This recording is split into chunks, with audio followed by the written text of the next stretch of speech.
My parents tried to steal my $500,000 inheritance for my sister, but Grandpa left a secret clause that destroyed their plan. My name is Emily, I'm 30 years old, and I live in Portland, Oregon. All my life, I've known one thing. In my parents' eyes, I was never the chosen one. That title always belonged to my younger sister, Lily. Lily is 3 years younger than me, and ever since she was in preschool, the world around me began shifting toward her. I still remember my 7th birthday. My mum brought home a tiny cake from the grocery store, lit exactly 7 candles, and told me to make a wish. No balloons, no music, just my parents, and an old camera I was forced to smile for. But when Lily turned 4, Mom hired a full-blown party company, invited over 20 neighborhood kids, set up a backyard play area with a bounce house, cotton candy machine, and even a woman dressed as Princess Elsa singing birthday songs. When I asked, why don't I get birthdays like that? My mum just chuckled and said, because you're older now, you don't need those things anymore. But, concurrent, I was still a kid. I also dreamed of wearing a princess dress, having a party filled with lights, and hearing someone place their hand on my shoulder and say, you're special. As we grew older, things became clearer. Everything I had, I earned myself.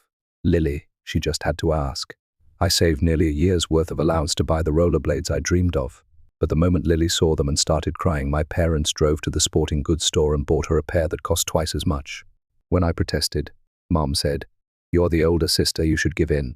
I learned to swallow my anger like bitter candy, but the bitterness never really went away. In middle school, I made the school volleyball team and was elected team captain. For the final game of the season, I hoped someone from my family would come cheer me on, but when I looked up at the stands, there was no one. Afterward, Mom called and said, Lily had a stomachache. I had to stay home with her. I had nothing left to say. Lily once scribbled a drawing of her dream house in art class. My parents framed it and hung it in the living room like it was a masterpiece. Me? I won 2nd place in a statewide writing competition in 10th grade and got nothing but a nod and a good, but don't let it go to your head. That disappointment chipped away at me. Still, I kept trying, studying hard, winning scholarships, joining extracurriculars. I always hoped that if I worked hard enough, my parents would finally see me, that they'd be proud. But every time, their gaze returned to my sister, as if I were just a blurry shadow behind her. One day, I asked my dad directly, are you ever proud of me? He looked at me like I had asked for something extravagant. You don't need praise to know you're good, right? I nodded, but inside, it felt like the air had been sucked out of me. As I got older, I stopped trying to compete. I just wanted to be acknowledged as a person, not someone whose role was to make Lily shine.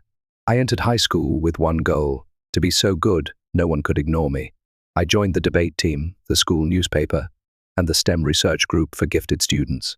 While my friends were still figuring things out, I had a detailed plan for each school year, grades, achievements, projects, even my college applications. I stayed up late, doing homework, and spent weekends volunteering at the city library. Every time I aced an AP exam or got accepted into prestigious summer programs, I'd rush home hoping for a simple well done from my parents. But every time, I was met with silence or that's good, but don't get complacent. And Lily? She got a C+ on a math test and came home bragging. Mom took her out to celebrate. Dad said, that's amazing. Math was always a nightmare for me. You're already better than I ever was. I stood in the kitchen holding a glass of water, but it felt like I was holding a stone. It wasn't Lily's fault, honestly. I don't think she even realized she was wrapped in a cocoon woven by our parents. But the truth was, she was always praised, always rewarded, even when she did a fraction of what I did. I remember the parent-teacher meeting in 11th grade. The principal herself invited me to a statewide student leadership forum. Only 10 students were selected across Oregon. I wrote the application myself, submitted the essay, and passed 3 rounds of interviews. When I brought the invitation letter home, Dad glanced at it and said, don't forget your chores if you're going to be gone. Your mum can't clean everything alone. As for Lily, when she said she wanted to learn how to drive, my parents immediately gave her a used Subaru and hired a private driving instructor. I learned to drive using Aunt Lucy's car on weekends, practicing alone in an empty grocery store parking lot after work. I wasn't jealous of Lily.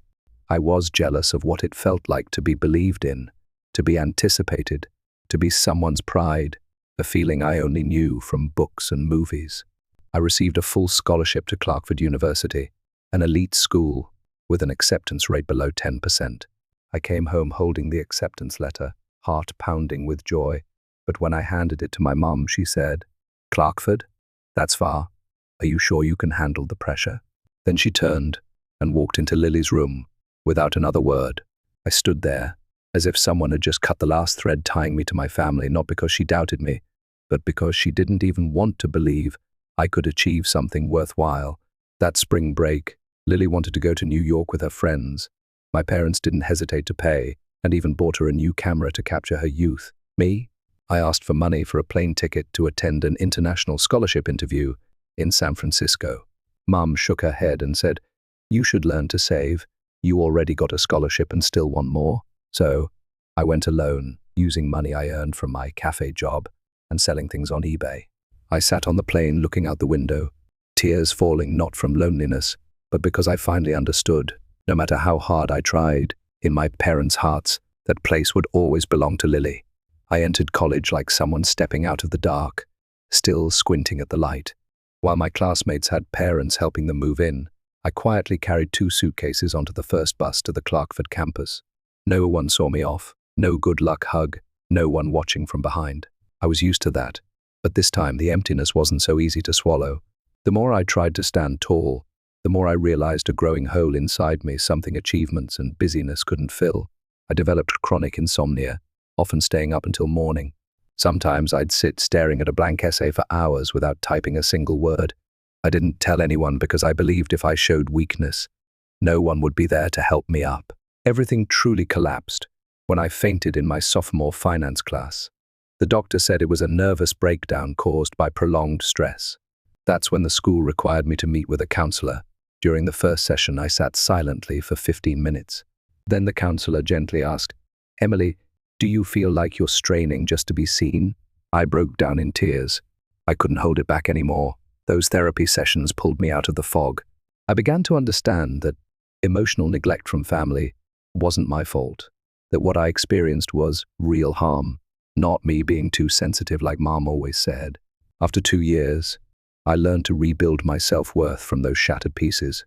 I chose finance as my major, not because anyone guided me, but because I wanted to build the kind of stability I never had. I worked at the Student Support Center, then landed an internship at a small investment firm. I started earning my own income, just enough to cover the tuition not covered by my scholarship, and rent a tiny room off campus. No more hearing Lily scream through the house about missing shoes or Mom calling me downstairs to scrub the kitchen while I studied. I graduated with honors, received offers from 3 major firms. I chose a financial consulting company in Seattle, where I knew I could truly grow. 7 years have passed and I'm still there. From analyst, I was promoted to team leader, then to associate director. I work tirelessly, but for the first time, I feel seen. No one sees me as someone else's shadow anymore. In 2007, I bought my first apartment. It was a small space filled with light near Green Lake. I stood in front of the door for 10 minutes, just holding the key, breathing in the feeling of finally belonging to something that no one had to give me. I didn't call my parents. I knew if I did, they'd only ask, "How many square feet is it?" and then start talking about how Lily just launched another TikTok channel that was pretty fun. But that was fine. I no longer lived for their praise. I kept my distance, only went home once a year for Thanksgiving, and usually left early. Conversations with my mom rarely went beyond, "How have you been?" and "Lily just got a new haircut. It's gorgeous." Dad barely spoke at all. I thought I was used to it, thought time would eventually blur everything away like dust, until I got the call that my grandfather had passed. I still remember that morning. My Aunt Linda, Mum's younger sister, called, her voice trembling. "Emily, your grandpa's gone. Last night, in his sleep." I gripped the phone. My heart went still. He was old, and his health had been failing for years, but I still wasn't ready for that moment. He was the only one in the family who ever made me feel like I mattered, not because I was accomplished, but just because I was me. When I told him I'd won a college scholarship, he said, "You make me prouder than anything. No one can ever take that from you." That sentence had carried me through some of my darkest days. The funeral was quiet, somber, and awkward. I arrived early, stood silently in front of his photo, and placed my hand gently over my grandmother's trembling fingers. Lily stood next to our parents, looking polished, her eyes red, but I couldn't tell if it was from grief or because Mom had just told her about the inheritance. A week later, the whole family was invited to the lawyer's office for the will reading. I didn't think much of it. I went out of obligation. That changed when Mr. James, my grandfather's longtime estate attorney, flipped through the papers and read aloud all of my personal assets, including real estate, investment accounts, and savings, shall be equally divided among my 3 grandchildren, Emily Harper, Lily Harper, and Levi Anderson. I froze. The lawyer continued, "As of now, the total value to be divided is approximately $1,500. Each recipient will receive $500,000. The room fell silent. It felt like I'd just been swept into a storm, not because of the money, but because I knew at that very moment my parents wouldn't let this go. And I was right. That evening, just after I got home, I received a text from my mum. "Are you free? Dad and I would like to stop by and talk." 15 minutes later, they arrived. I made tea, poured the water, feeling the heavy dread settle in. Dad spoke first.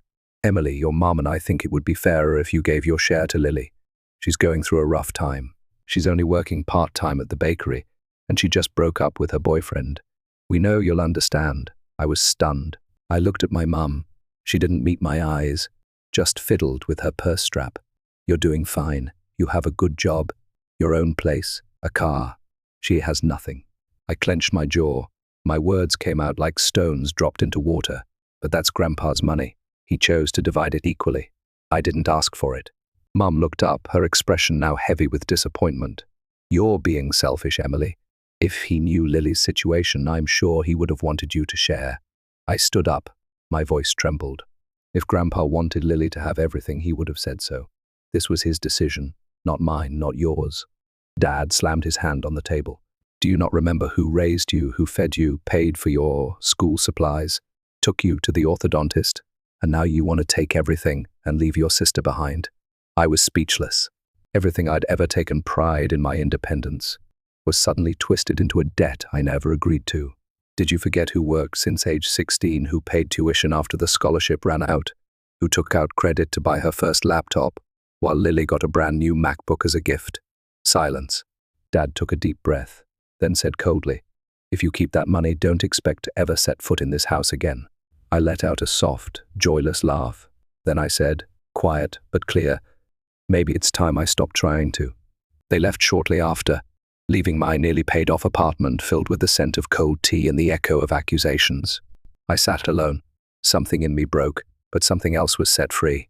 I knew the battle wasn't over, and I knew my parents wouldn't stop because, to them, I had never been the rightful heir. Just 3 days after that confrontation, I received an email from James's law office. The subject line was chilling. Temporary change of will executive notification. My heart pounded as I opened it. The letter confirmed that my father, Daniel Harper, had just been appointed as the official executive of my grandfather's will, and that he had filed a petition to review the distribution on grounds of diminished mental capacity. I was stunned. So, this was their next move, twist the intentions of the dead to serve a child they deemed more deserving. I immediately called my grandmother. Her voice was calm, but this time, I could hear a sharpness I hadn't before. "I know, Emily, and I'm not sitting this one out." I went to her house that afternoon. The red brick home in Spokane was as quiet as ever, but today, the silence felt heavy with truths long kept hidden. She sat me down at the kitchen table, where I used to eat apple pie every fall. "Emily," she said, placing a thick folder in front of me, "did you know years ago your father tried to convince your grandfather to leave everything to Lily?" My eyes widened. "What?" "You were still in college then. He emailed your grandfather 3 pages long, arguing that you were independent and Lily was sensitive and vulnerable, that an equal split wouldn't be fair." I clenched my fists. She nodded, as if she expected that reaction. "But your grandfather refused," he said clearly. "I have 3 grandchildren, and I won't let any of them feel less valuable than the others." She pulled out a copy of the will. "This," she said, "is the final version. Your grandfather personally added this clause. Any individual who challenges the distribution or attempts to alter it will forfeit their share." I read those lines over and over, relieved and burning with anger. My father had known, yet he still tried to manipulate it. Worse, he used his position to twist everything in Lily's favor while treating me like I was in the way. Grandma handed me a USB.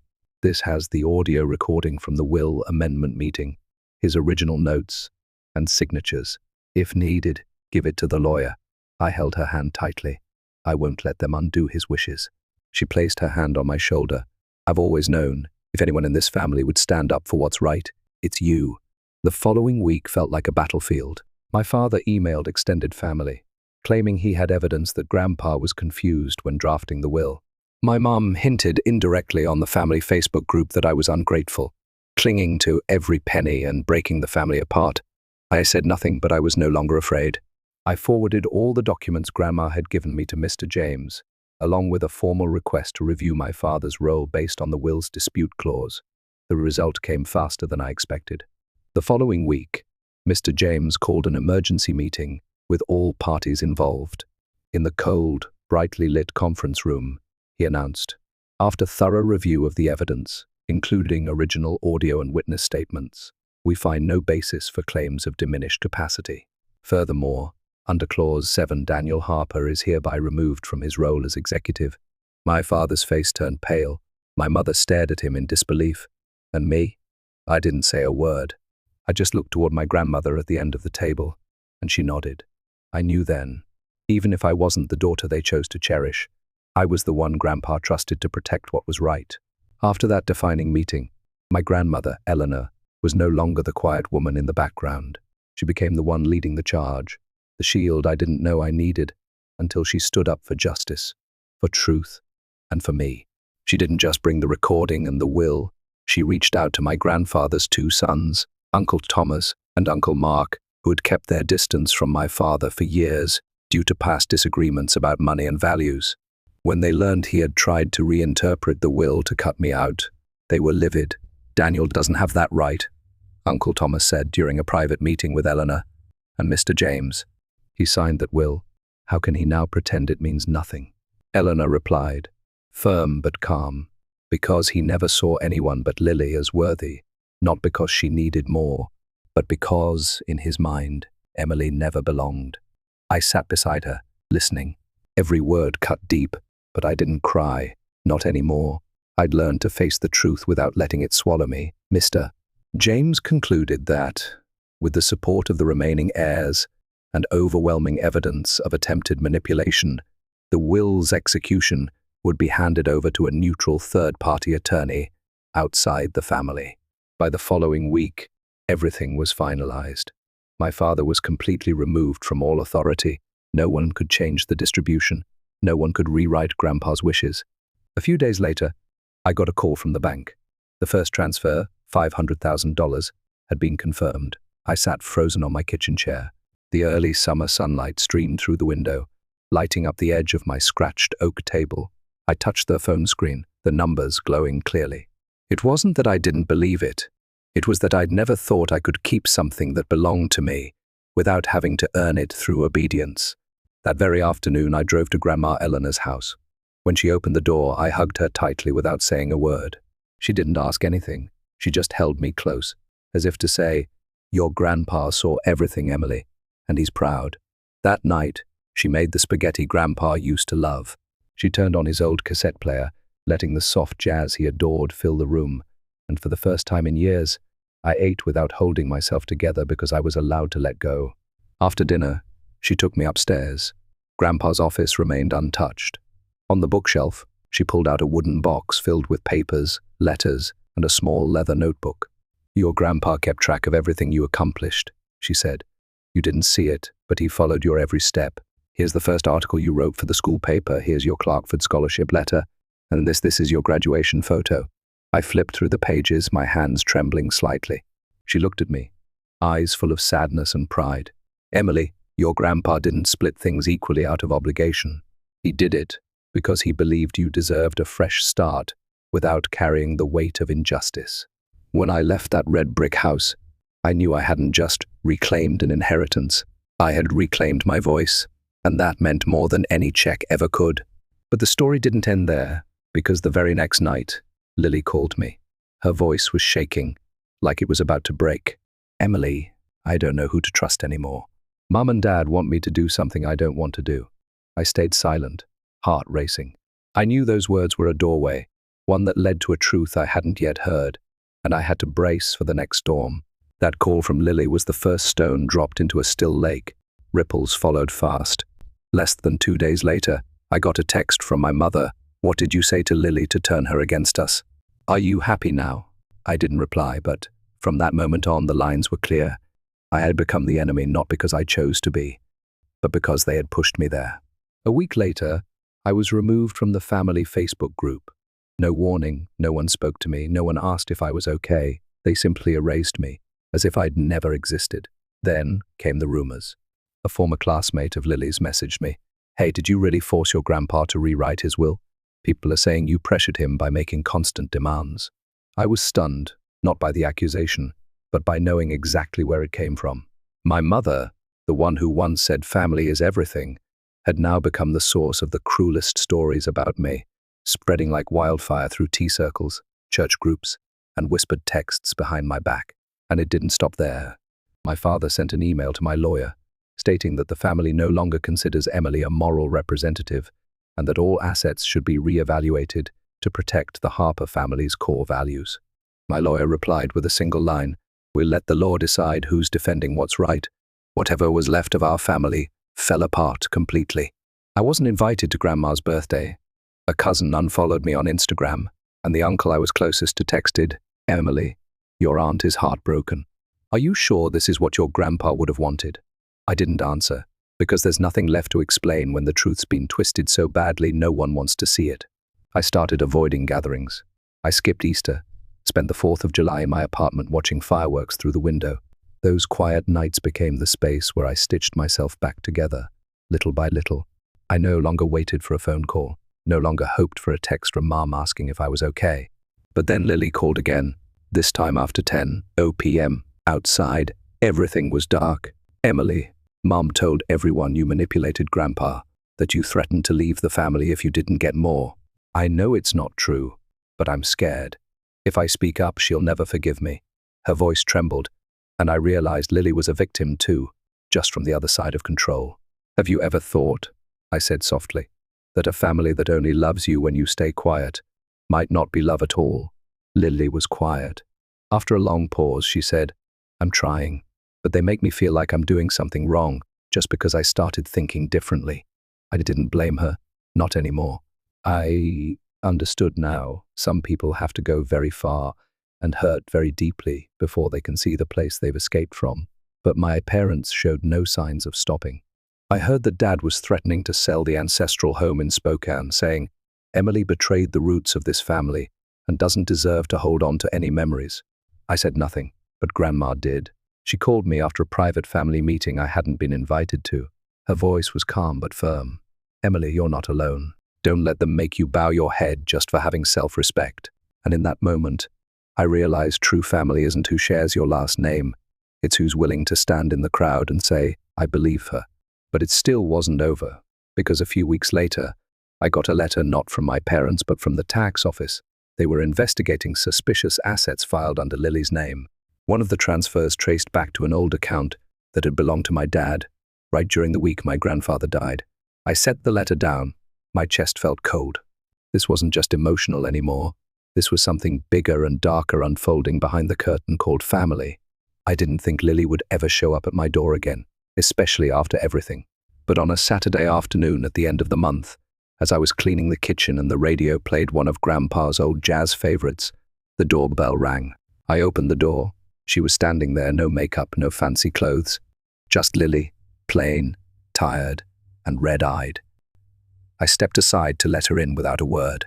We sat on the sofa, the silence broken only by the sound of wind slipping through the curtains. After a long pause, Lily finally spoke. "I'm sorry." I turned to her. She clutched the hem of her coat, eyes fixed ahead. "Not just for what Mum said, but for not doing anything. I knew they treated you unfairly. I just didn't dare speak up." I nodded. I understood, because if I'd been Lily, the one put on a pedestal, loved to the point of suffocation, I might have felt like speaking up was a betrayal too. Mum and Dad asked me to sign papers to temporarily transfer my inheritance into Mum's account, she continued. They said it was for tax purposes. I refused, and Mum told me I was no longer her daughter. I took a deep breath, not from surprise, but from hurting for her. Emily, I don't want to become a copy of them. I want to understand why I was so spoiled, while you were always expected to give everything up. I was speechless. I used part of Grandpa's money to enroll at the community college, she said. I'm studying social work. I want to help people hurt by their families like you and like me. I couldn't hide my surprise, not because Lily wasn't capable, but because she had dared to step out of the role our parents wrote for her. We talked until late that night about Grandpa, about all the times I tried to be seen, about how Lily never felt strong enough to stand on her own, because everything was always handed to her. I was jealous of you, she whispered, because you could make your own choices. I only knew how to follow what I was told. That confession didn't make me feel victorious. It made me feel light, because for the first time, we truly saw each other without our parents' filter. Since then, we've kept in touch regularly. Every Wednesday, Lily calls me after class, and I send her reading material on psychology, autonomy, boundaries, and relationships. A month later, she invited me to her first presentation in soft skills class. Her hands shook holding the mic, but when she saw me in the front row, she smiled. At the end of her talk, she said something that silenced the whole room. I used to think family was a constant, a safe place, but sometimes you have to go far away from it to learn who you really are. I didn't clap loudly. I simply stood up, walked over, and hugged her. No more words were needed. Now we've made it a weekend ritual to walk around Green Lake together, where I used to jog alone after long work days. Now, it's where we both begin to heal. I'm not sure if my parents will ever understand the change that's happened. At one point, Mum called Lily in tears, saying, "Emily's gotten into your head, and this family's falling apart over some money." But this time, Lily didn't fold. "I'm choosing the truth, Mom," she told her. "I'm choosing to do what's right, not to stay silent like before." When she told me that, I looked at her for a long time. In that moment, Lily wasn't the pampered girl who didn't know fear anymore. She had become someone who could face pain, who could try to make things right, even if that meant stepping away from the arms that once protected her all her life. And for me, that marked the beginning of a new chapter, not one of conflict, but of healing. I had always thought I would use the inheritance to invest or create a personal fund, a way to feel more secure in an unpredictable world. But the deeper I went into my healing journey, the more I realized that the first thing I needed to invest in wasn't an asset, it was myself. The first thing I did was pay off the remaining balance on my student loans. When I signed the final payment confirmation, I didn't feel loud joy. What I felt was a deep sense of relief, like I had just taken off an invisible backpack I'd carried for over a decade. I spent part of the money to upgrade my apartment, not to show off, but to make it a real place of healing. I swapped out the old sofa for a soft olive green chaise, installed larger windows that opened to the balcony, and planted lavender and mint in small pots. Every morning, I pull back the curtains, take a deep breath, and make tea with the same teapot Grandpa once used. And for the first time, peace doesn't feel like a distant concept. I also helped Lily pay for her first semester's tuition. She tried to decline, but I told her, "This isn't Mum and Dad taking care of you. This is me choosing to support someone who stood up for herself." She nodded, eyes watery, and from that moment, the awkward distance between us disappeared. The closer I grew to Lily, the more I realized how many people out there were just like us, carrying wounds caused by favoritism, control, silence, or denial from those who were supposed to love them most. I began reading about family trauma. I joined online support groups where people shared what it was like growing up in broken homes that were still labeled as fine. One evening, after attending a workshop on the power of conditional forgiveness, I sat on the steps outside the downtown counseling center and, for the first time, admitted to myself, I wanted to do something bigger for people like me. I wanted to become someone who walks alongside others, not because I've healed completely, but because I understand that pain too well to watch others endure it alone. I enrolled in a pre-counseling program for working adults. Every Tuesday and Friday night, I'd attend class and sit beside people also trying to start over. Some were retired teachers, some recovering addicts, others former military. We were all different but strangely connected. maybe because each of us carried an untold story. I chose to focus on therapy for adults who grew up in toxic family environments. I learned how to listen without judgment, how to guide someone in drawing the line between boundaries and exploited kindness. I started volunteering at a center for teens who had experienced emotional abuse. Twice a week, I helped them write emotion journals, express fears through art, and even practice saying no without feeling guilty. One day, a girl named Elise whispered, "You're not like the adults at home. You don't look at me like I'm a problem." I just smiled and said gently, "That's because you're not a problem. You're someone learning how to live as your true self." That sentence, simple as it was exactly what I needed to hear when I was 14, standing alone in the school courtyard, holding an award letter with no one there to receive it with me. I know this journey is far from over. I'm still learning. I still have doubts. There are days when the past creeps in like a quiet storm, but I don't feel lost anymore because now I'm not just Emily, the girl once labeled too logical, too independent, too cold. I'm the one who stepped beyond the unfair boundaries of my family and turned my scars into milestones of growth. And when I see Lily, head down, scribbling notes for her upcoming presentation, I know we're no longer two fragments forced together by blood.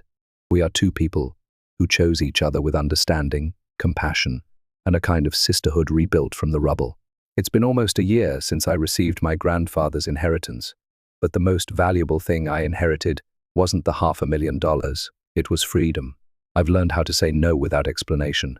I no longer feel guilty for skipping family gatherings I know will drain me. I don't force a smile through their sarcasm or edit my feelings just to keep the peace. I've stopped trying to prove my worth to my parents. If they can't see me now, it's no longer my burden to bear. One of the biggest things I did for myself was set clear boundaries. No phone calls after 8:00 p.m. No replying to messages from mom if they're filled with blame or criticism. No letting the past dictate my present. I still keep a few things from childhood: Grandpa's handwritten letters, the old diary I once hid in my desk, the photo of Lily and me under the apple tree in the backyard.